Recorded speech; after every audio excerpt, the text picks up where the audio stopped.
Hello students, Parveen Sharma here. तो लीजिए, आज आपको जो है company accounts issue of share का सेकंड लेक्चर हम डिलीवर करने जा रहे हैं। इसमें बेटा आज हम आपको जो है जर्नल एंट्रीज के बारे में बताएंगे कि किस प्रकार से जो है वो company accounts issue of share के अंदर जो है जो कंपनी ज्वाइंट स्टॉक कंपनी के जो शेयर्स हैं वो इशू किए जाते हैं। अभी मैं आपको बताने जा रहा हूं कि किस प्रकार जो है कंपनी जो है वो शेयर इशू करती है। तो इशू ऑफ शेयर्स, देखिए, इशू ऑफ शेयर्स, तो कंपनी अपने जो शेयर्स हैं उनको एट पार और एट प्रीमियम इशू करती है। एट पार का मतलब स्टूडेंट्स क्या है, यहां पर सम मूल्य पर, और एट प्रीमियम का मतलब है अधिमूल्य पर। सम मूल्य का मतलब है जब कोई कंपनी अपना 100 रुपये वाला शेयर जो है वो 100 रुपये में ही इशू करती है। और एट प्रीमियम का मतलब क्या है कि जो शेयर 100 रुपये वाला है वो कितने रुपए में इशू कर रही है, 100 रुपये से ऊपर में, यानी 100 वाला 110 में इशू कर रही है। तो जब स्टूडेंट्स कंपनी शेयर्स को एट पार इशू करती है तो उस वक्त कौन कौन सी जर्नल एंट्रीज पास की जाती है। देखिए स्टूडेंट्स, जब कोई शेयर होल्डर कंपनी के शेयर खरीदने के लिए एप्लीकेशन देता है तो उसको एप्लीकेशन के साथ एप्लीकेशन मनी देना होता है। अब क्वेश्चन आता है स्टूडेंट्स की what do you mean by application money. देखिए, कंपनी कभी भी शेयर्स का जो फेस वैल्यू होता है शेयर का, ये फेस वैल्यू जैसे शेयर की ₹100 है, तो ये 100 के 100 रुपीज स्टूडेंट्स कभी कंपनी एकदम नहीं मंगवाएगी शेयर होल्डर से।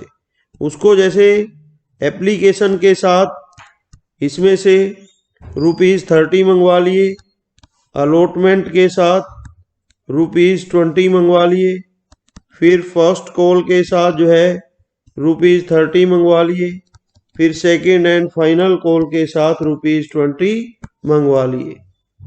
इस प्रकार से जो है जो कंपनी है वो पार्ट्स के अंदर जो शेयर का पैसा है वो शेयर होल्डर से मंगवाती है। तो जब कंपनी एप्लीकेशन शेयर होल्डर की एक्सेप्ट करती है, लेती है, तो उस वक्त उसके लिए क्या है कि भाई 30 रुपये, अगर कोई शेयर होल्डर सपोज किसी कंपनी ने, suppose a company issue 10,000 shares having face value of ₹100 to public, तो देन फेस वैल्यू 100 रुपये की है और उसने पब्लिक में 10,000 शेयर इशू किए हैं, तो amount called by the company as follows, with application ₹30, with allotment ₹20, with first call ₹30, second and final call ₹20। तो जब शेयर होल्डर जो है शेयर के लिए एप्लीकेशन देगा तो उसको ₹30 के हिसाब से पेमेंट देनी पड़ेगी। अब क्वेश्चन ये आता है स्टूडेंट्स की जो शेयर की पेमेंट है, शेयर होल्डर्स को शेयर मिलते कहाँ से हैं।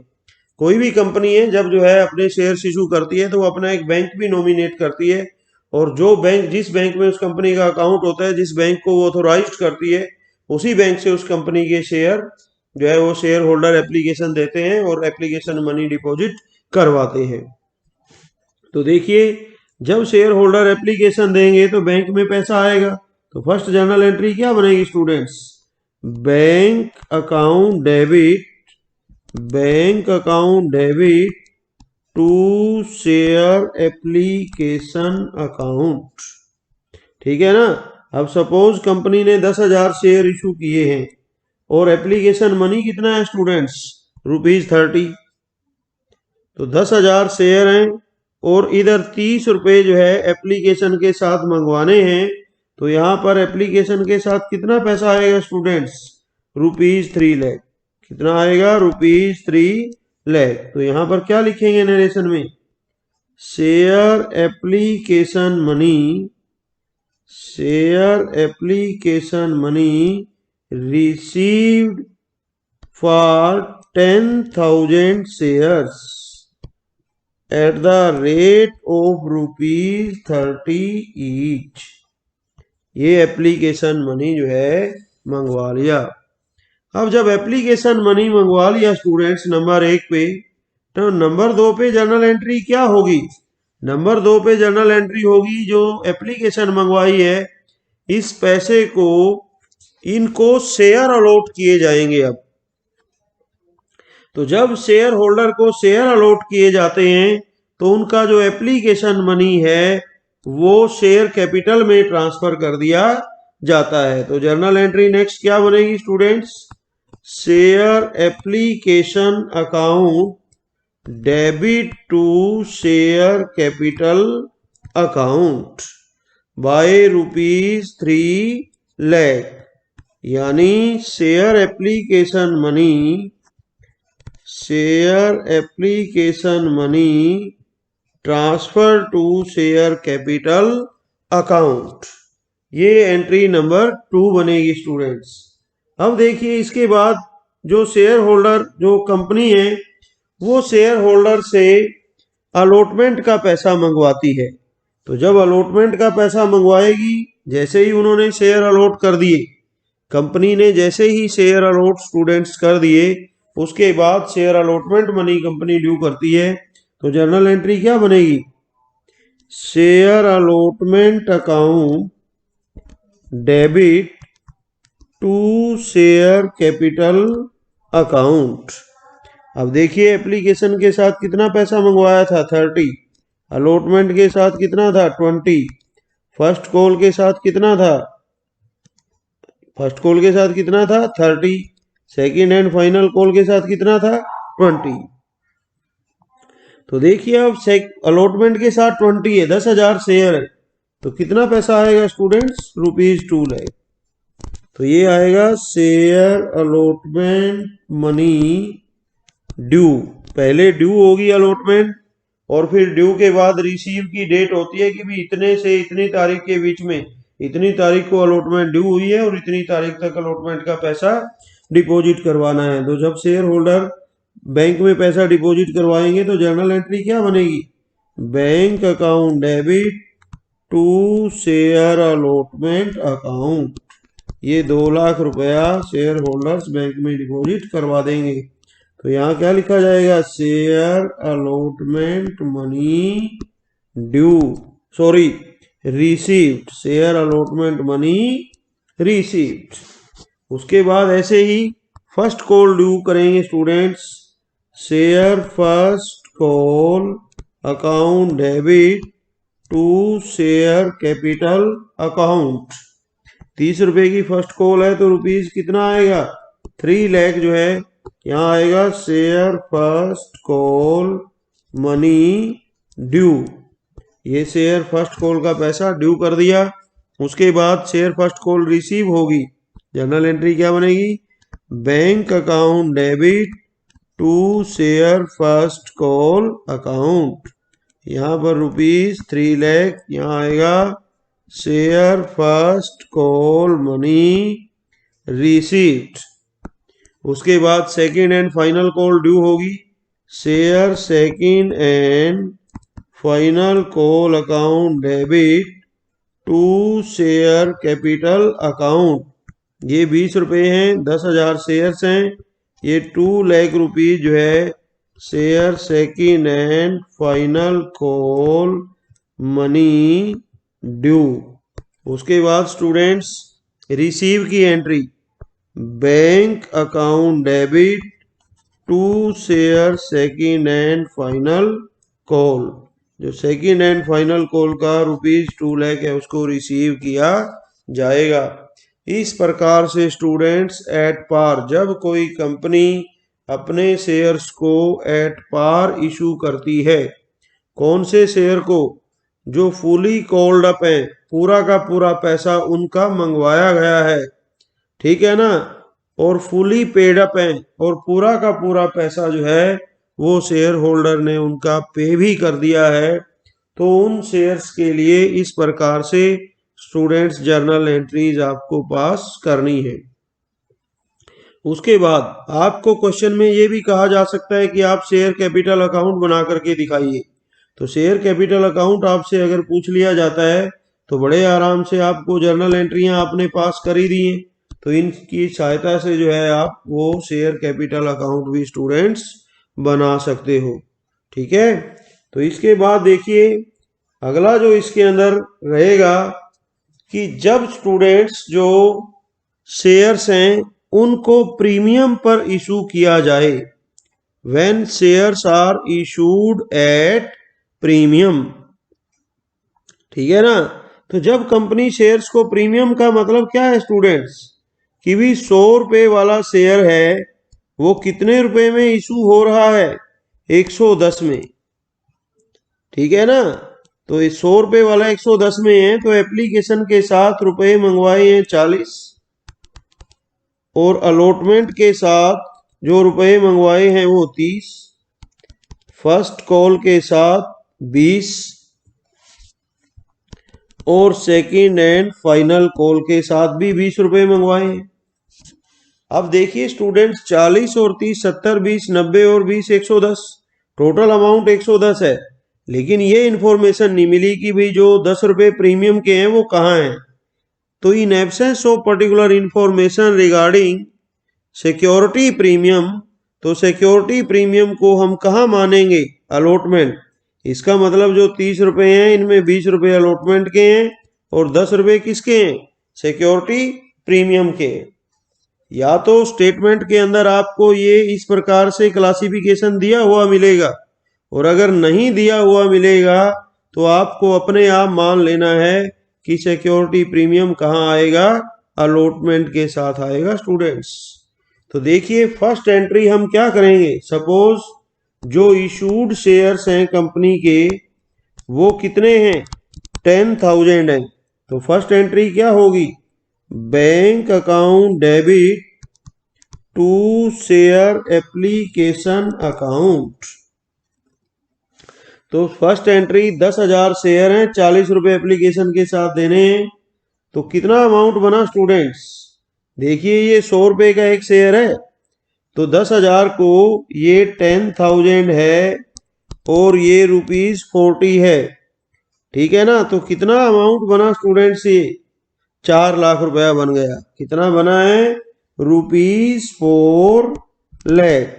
तो यहां पर ये 4 लाख से जर्नल एंट्री करेंगे, शेयर एप्लीकेशन मनी रिसीव्ड, ठीक है ना, on 10,000 for 10,000 shares at the rate of ₹40 each. उसके बाद सेकेंड एंट्री क्या होगी students, transferring entry. Transferring entry share application account debit to share capital account by ₹4 lakh. Share application money transferred, यहां पर share application money क्या कर दिया students, transfer कर दिया। एंट्री नंबर 3 देखिए, अब अलॉटमेंट ड्यू होगी। अलॉटमेंट ड्यू होगी स्टूडेंट्स, ध्यान रहे कि सिक्योरिटी प्रीमियम हमेशा ड्यू की एंट्री के साथ आएगा। सिक्योरिटी प्रीमियम हमेशा किसके साथ आएगा, ड्यू की एंट्री के साथ। Share allotment account debit to share capital account to security premium account. Security premium को क्रेडिट क्यों किया है स्टूडेंट्स, क्योंकि जो सिक्योरिटी प्रीमियम है वो फायदा होता है। 100 वाली चीज 110 में बिक रही है तो फायदा हुआ, फायदे को क्या करते हैं, नॉमिनल अकाउंट का रूल है, क्रेडिट। तो देखिए 10,000 शेयर है, तो 20 रुपए के हिसाब से शेयर कैपिटल का पैसा कितना बना, 2 लाख, और 10 रुपए के हिसाब से सिक्योरिटी प्रीमियम का पैसा कितना बना, 1 लाख। टोटल अलॉटमेंट कितने की हुई, ₹3 लाख की। उसके बाद चौथी एंट्री में क्या करेंगे, share allotment money received, bank account debit to share allotment account. Allotment के आगे कितना अमाउंट है, 3 लाख, तो ये पूरा का पूरा 3 लाख विद प्रीमियम जो है यहां लिखेंगे share allotment money, share allotment money received with security premium eight the rate of ₹10 पर शेयर। उसके बाद आप जो है 5वें नंबर पे फर्स्ट कॉल की एंट्री जैसे पहले करते थे सिंपल वैसे ही करेंगे। Share first call debit to share capital account with ₹2 lakh. फिर bank account debit to share first call account with ₹2 lakh, ये रिसीव की एंट्री कर देंगे। ऐसे ही फिर जो है सेकंड कॉल ड्यू की और सेकंड कॉल रिसीव की एंट्री जो है वो स्टूडेंट्स आप करेंगे। तो इस प्रकार से आपको जो शेयर्स हैं उनको, कौन से शेयर्स को, इक्विटी शेयर्स को जो है वो एट पार वैल्यू पर और एट प्रीमियम पर स्टूडेंट्स इशू करना है। उसके बाद देखिए स्टूडेंट्स अगला टॉपिक इसमें क्या आता है। अगला टॉपिक आता है कि अगर आपको क्वेश्चन में कैश बुक बनाने के लिए भी कह दें कि भी आपको क्वेश्चन के अंदर जो है वो कैश बुक भी बना करके दिखानी है।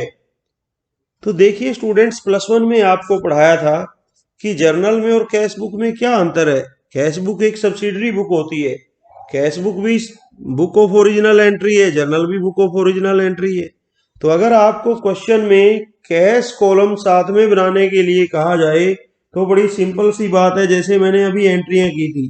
फर्स्ट एंट्री क्या की थी, bank account debit to share application account, ठीक है ना, कितने से की थी, ₹3 लाख से। दूसरी एंट्री क्या की थी, share application debit to share capital account ₹3 lakh से, ये सेकेंड एंट्री थी। थर्ड एंट्री हमने क्या की थी, share allotment account debit to share capital account, कितने से की थी, 2 लाख से। फिर फोर्थ एंट्री हमने की थी bank account debit to share allotment account by ₹2 lakh. फिर स्टूडेंट्स हमने फिफ्थ पे share first call account debit to share capital account, ठीक है ना, फर्स्ट कॉल कितने की थी, 3 लाख की थी। उसके बाद bank account debit to share first call, ठीक है ना, ₹3 लाख। फिर स्टूडेंट्स हमने क्या किया था, share second call account debit to share capital account by ₹2 lakh. फिर हमने किया था bank account debit to share second call 2 lakh. ऐसे करते थे हमने, एंट्रियां ये की थी। लेकिन ध्यान रहे स्टूडेंट्स, अगर आपको न्यूमेरिकल में क्वेश्चन में आपको कैश बुक मेंटेन करने के लिए कहा गया है तो आपको पहले भी +1 में समझाया था कि अगर कैश बुक बनाते हो तो इसका मतलब है जर्नल से, जर्नल के अंदर से जो कैश वाले ट्रांजैक्शन है वो तो सारे कैश बुक में चले जाएंगे। तो फिर बाकी जर्नल में क्या रह जाएगा जो कैश से रिलेटेड नहीं है। जैसे ये फर्स्ट ट्रांजैक्शन है स्टूडेंट्स, ये कैश से रिलेटेड है, ये कहाँ चला जाएगा, कैश बुक में। जैसे अभी मैं दिखाता हूँ यहाँ नीचे बना करके कि ये कैश बुक बना रहा हूँ मैं, ये कैश बुक सीधा ही मैं इसके सिंपल ही लेता हूँ कि पर्टिकुलर्स अमाउंट। तो फर्स्ट ट्रांजैक्शन में बैंक अकाउंट डेबिट है, तो यहाँ क्या लिखेंगे हम, to share application account by ₹2 lakh. चला गया ये ट्रांजैक्शन, कहाँ चला गया, कैश बुक में। तो इसकी तो जर्नल में जरूरत नहीं है। तो जर्नल का ट्रांजैक्शन नंबर 1 कौन सा बन जाएगा, ये नंबर 1 ट्रांजैक्शन बन जाएगा। नंबर 2 में कोई बैंक नहीं है तो ये नंबर 2 बन जाएगा। इसमें फिर बैंक है तो ये कहाँ चला जाएगा, कैश बुक में। क्या लिखेंगे, टू शेयर अलॉटमेंट, ठीक है। कितना पैसा आ गया, 2 लाख। ऊपर वाला कितना था, ₹3 लाख था, सॉरी, ये 2 लाख आ गया। फिर ये ट्रांजैक्शन नंबर कितना बन जाएगा, ये 1 नंबर है, ये 2 नंबर है, ये बन गया 3 नंबर, और ये 4 नंबर कहाँ आ जाएगा, कैश बुक में। टू शेयर फर्स्ट कॉल, कितना रुपये, 3 लाख रुपए आ जाएगा।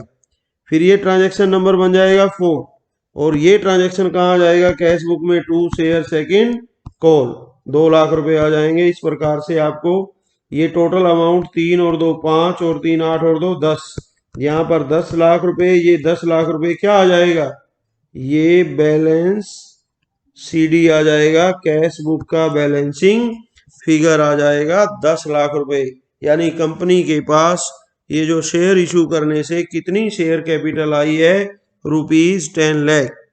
तो फिर जब जब आपको कैश बुक स्टूडेंट्स बनाने के लिए क्वेश्चन में कहते हैं, तो फिर आपको क्या करना है, कैश बुक बनानी है। और कैश बुक बनाओगे तो जर्नल में केवल वही ट्रांजैक्शन रहेंगे जो कैश बुक से, जैसे जो नॉन कैश वाले ट्रांजैक्शन है वो जर्नल में रह जाएंगे, और कैश वाले जो ट्रांजैक्शन है वो कहाँ आ जाएंगे, कैश बुक में आ जाएंगे स्टूडेंट्स। इस प्रकार से आपको शेयर को एट पार और एट प्रीमियम इशू करना है। आज का जो हमारा जो ये लेक्चर रहा है स्टूडेंट्स, इसमें क्या है, issue of shares at par, issue of shares at premium, और साथ में आपको कैश बुक बनाने के लिए भी कहा है। इससे अगला टॉपिक जो स्टूडेंट्स है इसमें आता है कंसीडरेशन अदर देन कैश का आता है। कंसीडरेशन अदर देन कैश, कि जब जो शेयर्स हैं स्टूडेंट्स वो कैश के अलावा किसी और कंसीडरेशन के बदले में इशू किए जाएं। जैसे कोई भी नई नई कंपनी है तो अपने शेयर इशू करती है, तो अगर उसने कहीं से कोई एसेट खरीदी है तो एसेट के बदले में पैसा देना है, तो कोशिश वहां ये होती है कि पैसे की बजाय उनको शेयर्स दिए जाएं। क्योंकि शेयर देने से दो फायदे होते हैं स्टूडेंट्स, कि कंपनी जो है एक तो उसके पास एसेट आ जाती है, और नया नया कोई भी ऑर्गेनाइजेशन है उसके पास कैश की दिक्कत तो रहती है, तो वो शेयर इशू होने से एक तो उसको कैश नहीं देना पड़ता, और दूसरा जो है जब शेयर इशू होते हैं तो कंपनी मिनिमम सब्सक्रिप्शन की जो कंडीशन होती है उसको क्लियर करने में वो मदद मिलती है, क्योंकि जो शेयर है उसके बिक जाते हैं। नई नई कोई भी कंपनी है उसको सबसे ज्यादा प्रॉब्लम किसमें आती है, शेयर इशू करने में। तो अगर कोई अब जैसे जिससे एसेट खरीदती है स्टूडेंट्स कंपनी, तो उसको क्या कहते हैं, उस पार्टी को जहां से एसेट खरीदी जाती है, वेंडर बोलते हैं। क्या बोलते हैं, वेंडर।